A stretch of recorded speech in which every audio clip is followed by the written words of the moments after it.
আমার আইডিয়া না আর আমার ক্যারিয়ার কোনো প্ল্যানই নেই এই জন্য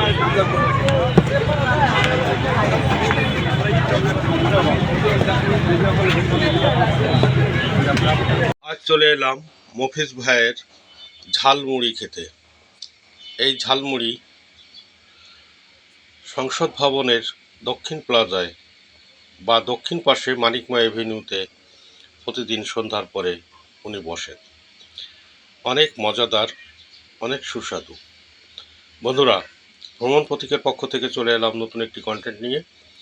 যারা এখনও আমার চ্যানেলটি সাবস্ক্রাইব করেননি তারা সাবস্ক্রাইব করে বেল বাটনটি প্রেস করে দিবেন এবং লাইক, কমেন্ট ও শেয়ার করবেন এবং দেখতে থাকুন ভিডিওটি। মফিজ ভাই একজন পরিশ্রমী মানুষ, নিজের কাজ নিজে করতে পছন্দ করেন। তাই স্বাবলম্বী হওয়ার জন্য তিনি শুরু করেছেন এই 12 ভাজা বা ঝালমুড়ির ব্যবসা।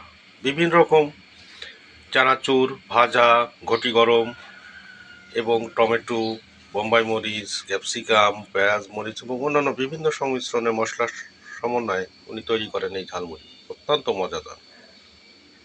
ওনার বাড়ি সিলেটে। একসময় মধ্যপ্রাচ্যে চাকরি করতেন।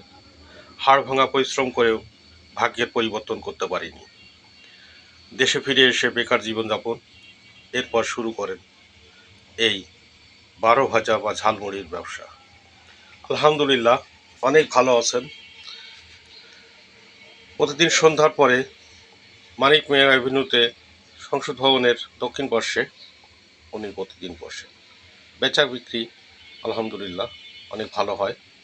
বিশেষ করে ওনার সুন্দর ব্যবহার এবং মানুষের সাথে যে সৌহার্দ্যপূর্ণ আচরণ, এটা ওনার সবচেয়ে বড় পুঁজি।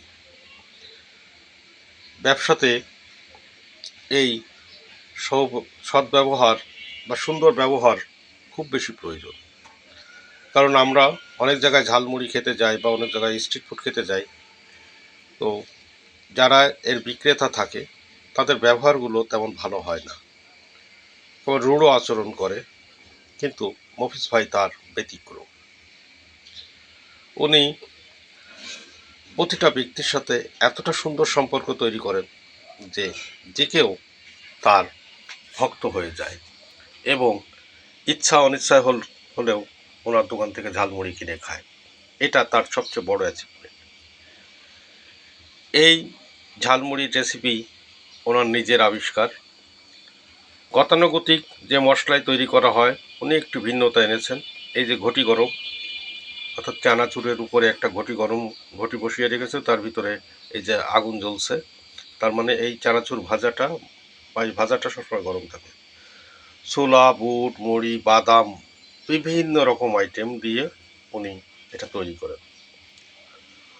প্রতি প্যাকেট 20 টাকা থেকে শুরু করে 100 টাকা পর্যন্ত আছে। যার যেমন চাহিদা সে তেমন অর্ডার দিয়ে থাকেন। এবং আজ এ পর্যন্তই।